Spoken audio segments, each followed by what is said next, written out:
Bloodshed on the streets of Mexico is well documented. At least 23,000 deaths attributed to drug-related violence since 2006.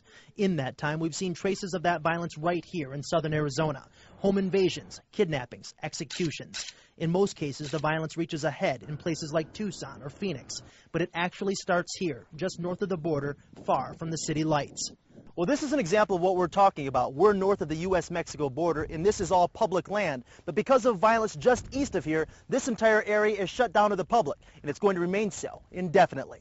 Welcome to the Buenos Aires National Wildlife Refuge. Established in the 80s as a massive sanctuary for endangered species and native vegetation, the refuge has been under siege the last 4 years. So much, in fact, this portion of it remains closed for public safety. And it's a popular gateway, or at least historically, it was a popular gateway for illegal immigrants to enter into the United States. We're right here at our headquarters, but the closed area is just down in Sassabes. Sally Gall is refuge manager at Buenos Aires. She's worked here for 17 years and has seen just about every side of illegal immigration. We had federal vehicles being stolen. We had our buildings broken into. Staff, would walk in at the end of the day and have somebody in their home.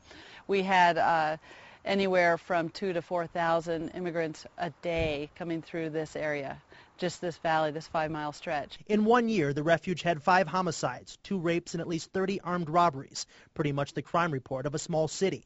Good news is immigration numbers have dropped from the thousands to just 100 or 200 per day, Gall says, but the drug business is bigger than ever.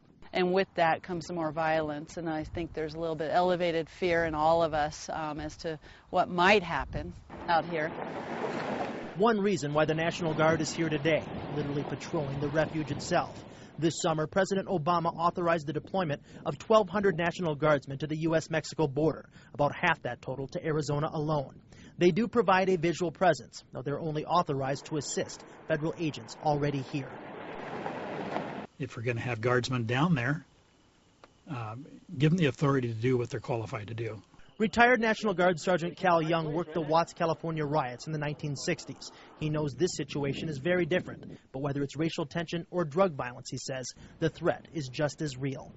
These are professional people. I was one of those professional people. And to have them come and tie their hands behind their back is a waste of money and time. Deterrence is big. Deterrence is big. Once you see the amount of agents, and once you see the amount of National Guard, and once you see the amount of technology and infrastructure, then you can see from that standpoint that it's going to make it a lot more difficult to cross.